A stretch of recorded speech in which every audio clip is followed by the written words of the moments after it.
Ipiranga e eu sou a Débora Aladim. Formar o acervo de um museu não é tarefa fácil. A gente pode nem imaginar, mas cada peça que está lá tem uma origem e tem uma história diferente. E hoje a gente vai entender como que aconteceu a formação do acervo do Museu do Ipiranga. E para isso a gente vai conversar com o Pedro Neri. O Pedro é mestre em museologia pela USP e desenvolve uma pesquisa sobre coleções com foco na arte brasileira. E ele também atuou como curador na Pinacoteca de São Paulo. Não é para qualquer um, viu, gente? Então, muito honrada em receber o Pedro Neri aqui no nosso segundo episódio. Primeiramente, bem-vindo, Pedro. Muito obrigada por ter aceitado o convite. Obrigado, o convite de vocês. Na verdade, um convite que nos deixa muito felizes poder, enfim, falar desse monumento tão importante, né? Então, falando nisso, a primeira pergunta é que nos últimos episódios a gente conversou com outros historiadores, outras pessoas que entendem muito do museu, e fiquei sabendo que no início era um museu de história natural. E aí a primeira pergunta que eu tenho é, quando inauguraram o monumento, que hoje é o Museu do Ipiranga, já tinha pintura por lá? Como que era? É uma história muito legal, na verdade, porque tinham várias coleções, né? Tinham coleções de animais, fósseis, mineralogia, moeda, enfim. E no meio disso, né? Quer dizer, em uma das salas, principalmente, havia uma pequena coleção de pinturas. Na verdade, o museu abriu com 7 pinturas, nessa sala tinham 6 pinturas. Né? E talvez a mais conhecida seja, né, a do Pedro Américo, Independência e Morte, que eu acho que marca ali, todo mundo, quando pensa no museu, pensa nessa pintura e com razão. Assim. Então, na verdade, o que é legal lembrar é que o monumento foi construído ao longo do século XIX, no período do Império, para comemorar a independência, mas o museu, né, a finalidade daquele palácio só teve fim no período da República. Então, a gente está aqui nesse dilema entre esse período histórico que tem uma mudança e o uso surge posteriormente. Então, é bem interessante isso. E esse acervo inicial que você falou que tinha de tudo um pouco, desde mineralogia até animais, o que essas peças retratavam, assim, no geral? Então, tem até uma dificuldade de recuperar isso. Tem algumas pessoas que estão tentando recuperar, assim, tudo que havia ali no comecinho, né? Que era um pouco ainda distante no tempo. Mas, claro, era um museu principalmente de ciências naturais e havia apenas essa pequena, não, a sala de honra, né? Que a gente sobe a escadaria e tem a sala de honra onde está o quadro do Pedro Américo até hoje, né? Até hoje ele está lá. E nessa sala tinham lá algumas pinturas. As pinturas, na verdade, eram duas do Almeida Júnior, em que ele representava o caipira paulista, que hoje em dia estão na Pinacoteca, que é o caipira picando fumo e a Amolação Interrompida, que são bem conhecidas também do público, acho que as pessoas conhecem, mas muito conectado à Pinacoteca de São Paulo e não ao Museu Paulista. Havia mais uma pintura do Pedro Alexandrino, que era considerado um discípulo ali do Almeida Júnior, e é uma natureza morta que também representava uma cozinha caipira.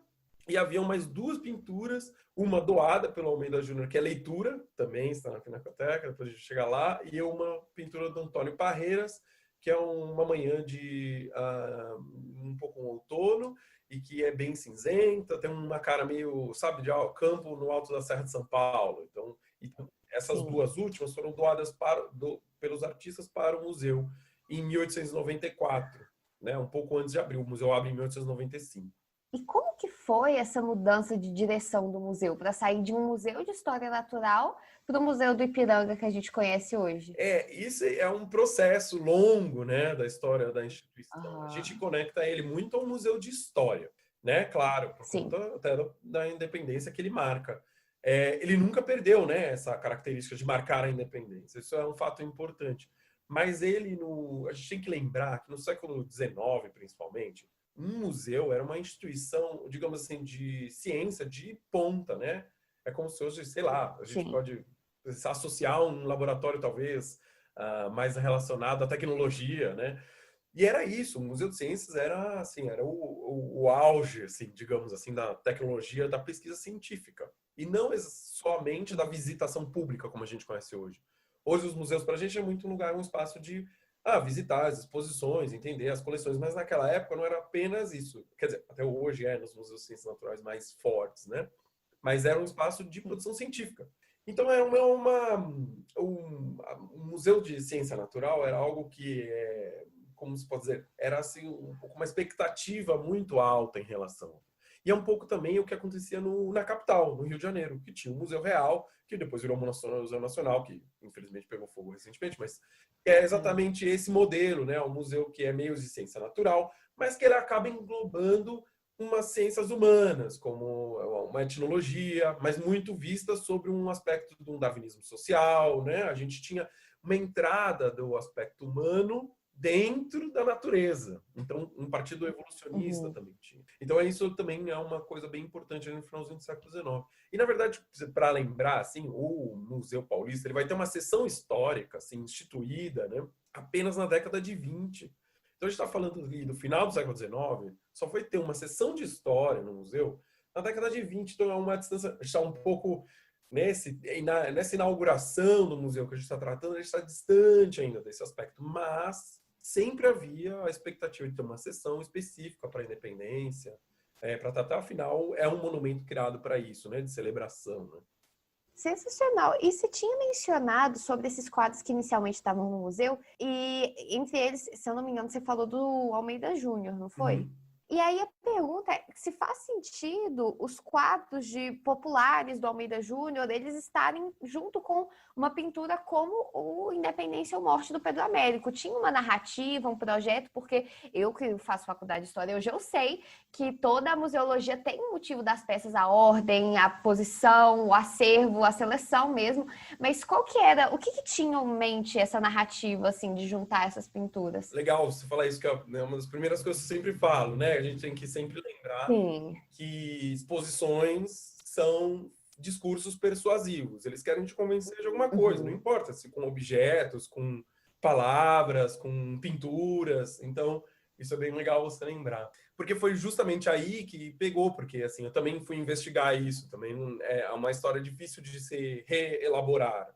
E por quê, né? Sim. Porque o museu ele é fundado em 1895 com essas pinturas, e depois, em 1905, elas são, né, enviadas para a Pinacoteca, e depois a gente fala disso, mas essa história ficou um pouco perdida, né? Ela ficou um pouco difícil de reconectar. Então, na verdade, o que a gente está falando aqui são de hipóteses que podem ter acontecido, ou ideias que circundam aí.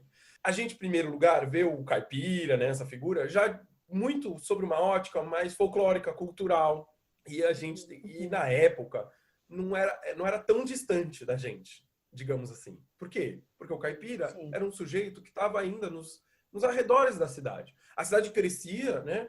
A cidade mudava radicalmente, mas ainda havia um grande grupo da população que são esses homens, né? Homens e mulheres, na verdade, mestiços, de brancos com índios, que são livres, mas que estão sendo, digamos assim, aos poucos, perdendo essa cultura autônoma de manter sua própria fazenda, do mutirão, de você circular. Por quê? Porque a fazenda do café ia captando a mão de obra, entendeu?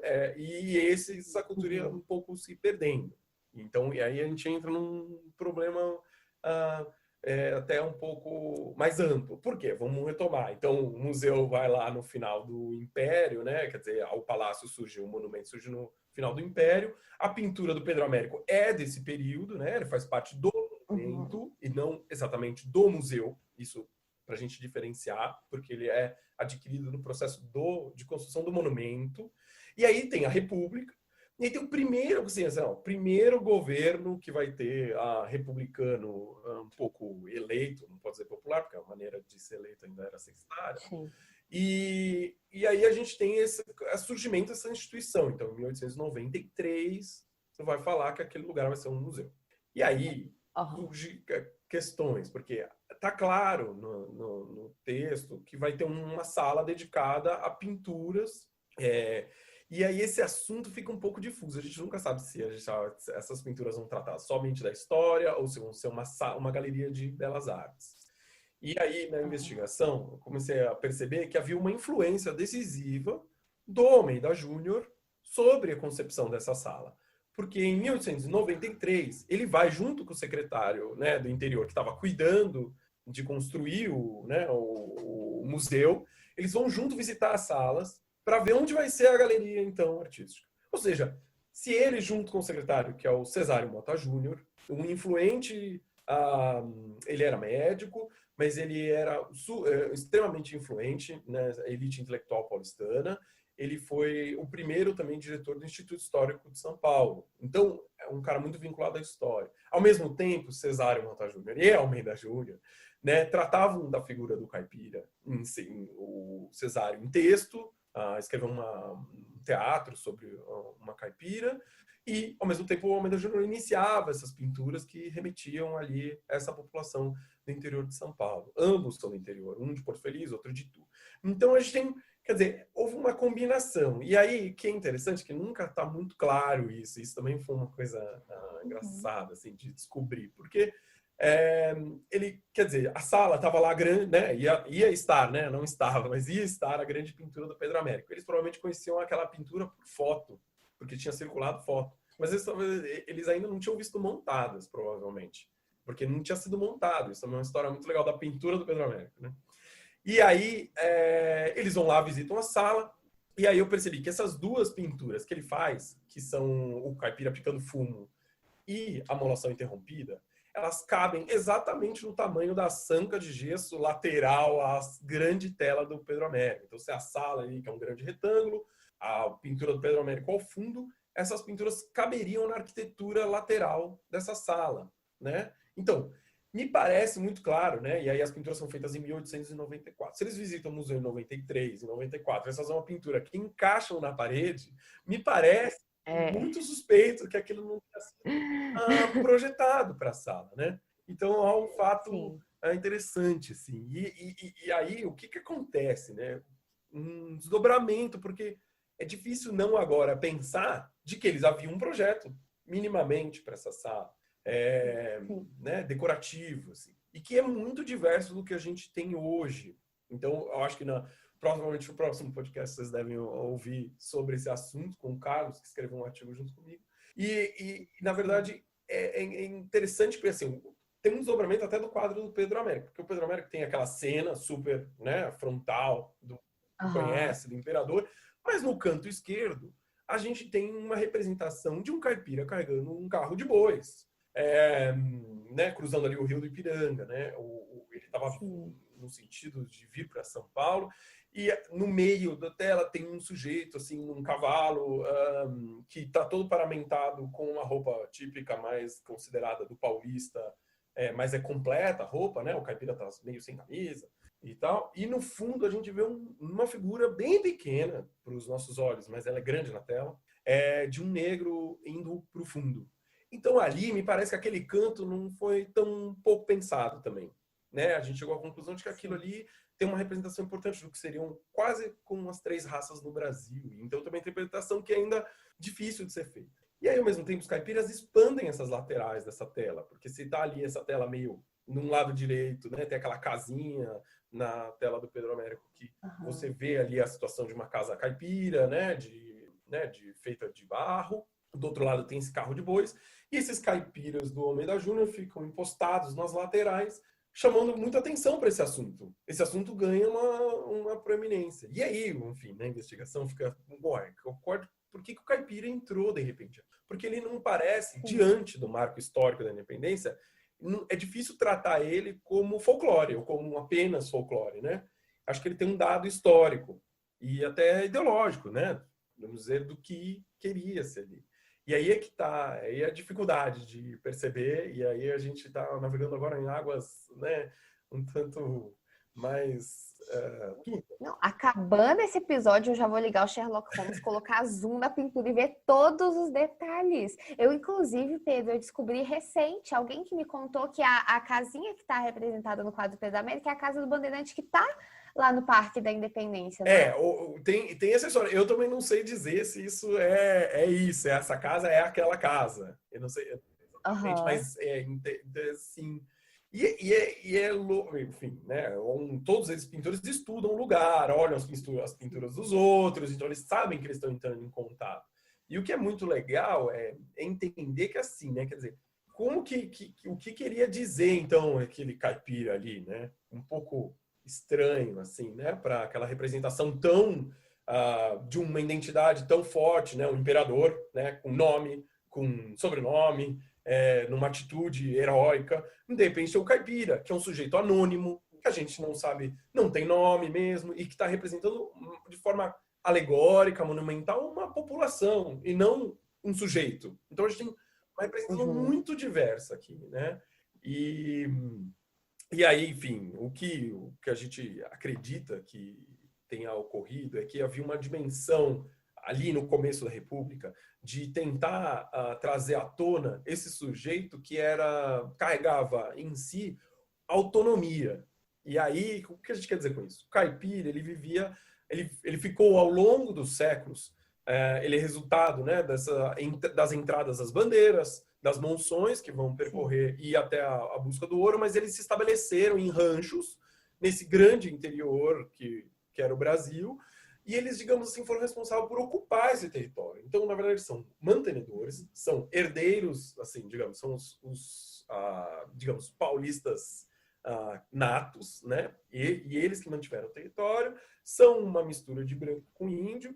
Então, tem um substrato de um americanismo aqui. O que é esse americanismo? Né? Um republicanismo americanista, que é um verdadeiro americano. O verdadeiro americano seria esse sujeito, que é a mistura do português, do europeu, com o índio que se estabeleceu no interior, porque ele é a figura mais adaptada. E isso é uma questão, na época ainda, dentro da forma como se entendia até esse darwinismo um pouco social, etc. E aí a ideia do Cesário Mota Júnior em texto era que a gente tinha que preservar essa figura legendária, porque ela ia desaparecer conforme o trilho do trem fosse tirando essa figura de cena. E, na verdade, ele queria o quê? Trazer essa figura na proeminência também, mas também trazer ele para a cidade, educá-lo, entendeu? E ele se tornar a figura, digamos assim, civilizacional. E um dado mais ideológico, mas no lado histórico, ele representava ali a figura que era uma crítica suave ao Império, do que aquela figura que conquistou o território, de que manteve o território, mas que é abandonada pelo governo, né? De certa maneira, pelo governo imperial. E que a República estava tomando para si aquele sujeito como população dela e ia, digamos, educá-la e trazê-la para a civilização. Quer dizer, fazer o trabalho, praticamente fazer aquilo que o Império deveria ter feito e não fez. Então, tem um discurso, uma amarração entre esses dois momentos, né, históricos, de uma certa crítica, mas sem, digamos, sem confronto. Isso que é importante. Sem confrontar a tela.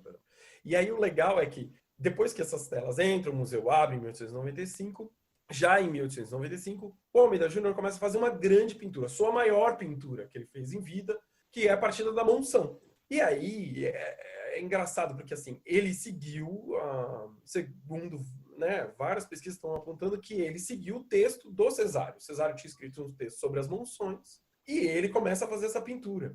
E enorme. É uma pintura bem grande. Quer dizer, e está hoje no Museu Paulista também, enfim, né, é uma pintura pertencente ao museu. E se a pintura do Pedro Américo tem 7 metros de largura por 4 de altura, uma coisa assim, né, gigantesca, a gente tem que sempre lembrar disso. Assim. Essa pintura do Almeida Júnior tem 6 metros por 3, então tem uma dimensão muito próxima. E quer dizer, uma pintura também muito grande, né?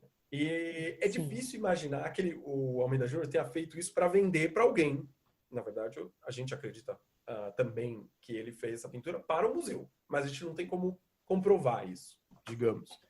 Mas é difícil que um pintor tenha se metido a fazer uma pintura de 6 metros para, né, vender para alguém, ficar no ateliê. Não cabe, nem cabe. Sim. Então, e era um assunto muito, né, evidente, histórico ali. E ela, enfim, no meio desse tempo que o Almeida Júnior fez, o Cesário Mota Júnior faleceu, e depois a pintura não foi imediatamente para o museu, ela fica pronta em 1897, mas o Almeida Júnior veio a falecer, né? Ele foi assassinado em 1899, e aí acontece digamos assim, uma população, enfim, há um pedido de aquisição dessa obra, né? Que era enorme, e aí finalmente ela vai para o museu. E ela é colocada, você subiria as escadas e você vê ela antes de entrar na sala no salão de honra, ela ficaria ali, né, no alto da escada. Tem uma espécie de, né, um passadiço ali, uma varanda, e aí ela fica ali. E aí é como se você realmente fosse uma antessala. Então, antes de você entrar na sala onde estava acontecendo a independência, você vê a mansão. Então, isso tem um certo lógica histórica, porque você vê aquele fato anterior à independência. Então, é difícil também. É o discurso, né? Exato. Igual você mencionou, que é um E discurso. que vai formar o caipira que está lá dentro. Que então, legal. é quase como se fosse uma formação da população paulista nesse. Né? Mas o que também é muito legal é que a pintura da Monção era completamente avessa à pintura do Pedro Américo dentro da sala. Porque o Pedro Américo é aquele ato heróico, daquela figura central, todos os cavalos rodeando, né? Que tem uma estética já bem estudada, né? Que é napoleônica, né? Uma figura quase é um ato militar ali que a gente está vendo, né? Uma vitória de uma guerra sem confronto, digamos assim. Do lado de fora, se você via essa pintura que é a Partida da Monção, que na verdade o centro da pintura é o rio Tietê, e é uma massa de população que é pintada, que é basicamente ele usa os caipiras contemporâneos, e você não tem uma figura central, você tem um pároco ali que é um ponto importante, mas você não tem são essas figuras anônimas. É como se a história corresse por essas figuras anônimas. Então tem um discurso bem diferente, assim, e talvez tenha muita imbricação com esse republicanismo do finalzinho do século XIX e do começo da República. Assim. Gente, sensacional. Mini palestra, né? Amei. E para finalizar, última pergunta, que essa narrativa toda que você contou pra gente, que foi proposta inicialmente, como que você acha que ela as coisas, né, os aspectos dela que se mantiveram e como que você acha que ela se transformou ao longo do tempo? Bom, como eu falei aqui, né, em 1905, essa galeria artística, depois entraram outras obras ao longo do tempo, que iam ali se reunindo e tal, e aí uma hora eles decidiram retirar tudo, praticamente, que tinha naquela sala, e enviar para fundar a Pinacoteca no prédio, no Liceu de Artes e Ofícios, na Luz. E aí estão lá até hoje, a gente sabe disso, né? Enfim, essas pinturas que eu menciono, que estavam na abertura do museu, estão, na verdade, todas hoje na Pinacoteca. Então, na verdade, é um fato, né, de que foi razoavelmente esvaziada essa narrativa. E é difícil, assim, eu entendo, né, porque a gente fica lendo um pouco os estudos sobre o Almeida Júnior e sobre essa historiografia da arte brasileira, que sempre foi, e tratam, né, os modelistas mesmo gostavam muito do Almeida Júnior, e tratavam essa figura do caipira de forma um pouco folclórica, um pouco cultural, tem uma questão étnica aqui, talvez mais antropológica, mas esse dado histórico ele foi perdido mesmo. O que faz um pouco faz sentido, né? Ela foi retirada do marco da independência. Então, essa recuperação não é simples, né, de ser feita. É como se essa força histórica fosse sugada, né? E eu acho que ela por outro lado, se ela foi feita, cabia, né? Esses caipiras eram feitos para essa sanca lateral, quer dizer, eu acho que houve um desejo de retirada, porque o caipira era, de fato, uma figura controversa. Eu falei a parte elogiosa, mas havia a parte não elogiosa, né? Que é muito conhecida, por exemplo, dos primeiros textos, por exemplo, do Monteiro Lobato, de 1917, 1918, que fala abertamente que, enfim, que era uma população ignorante, que, enfim, que não deveria ser alçada essa proeminência que tem, enfim. Então, havia controvérsias, né? Se identificar, digamos assim, com o Jeca não era a coisa mais desejosa para a elite que estava agora indo com dinheiro do café, indo para Paris constantemente. Quer dizer, era uma figura de fato controversa. E eu acho que, a partir daí, abriu-se um espaço, porque se foi em 1905, a gente vai...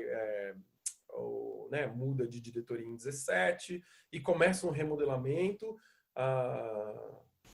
dessas pinturas ali no museu, que a gente vai depois ter, obviamente, né, a figura do Bandeirante como centro, e aí sim a história do Bandeirante vai entrar de forma bem assintosa, né? E eu acho que aí talvez seja mais condizente com aquele desejo da elite, que também havia um dado de reconciliação com o passado, né? Quer dizer, são nossos antepassados, de reconciliação com esses descendentes de portugueses e tal. Não sobre a figura do caipira, mas aí sobre a figura de um pioneiro, desbravador, que era muito característico ou mais próximo do que era o que a fazenda de café fazia, né? Que era basicamente exterminar índios, a avançar as fronteiras, a explorar a mão de obra. Então tinha muito mais sentido para essa elite agora do que o caipira autônomo, sozinho, que vivia do que plantava, colhia, da criação de porcos, do milho principalmente, que é uma tradição indígena.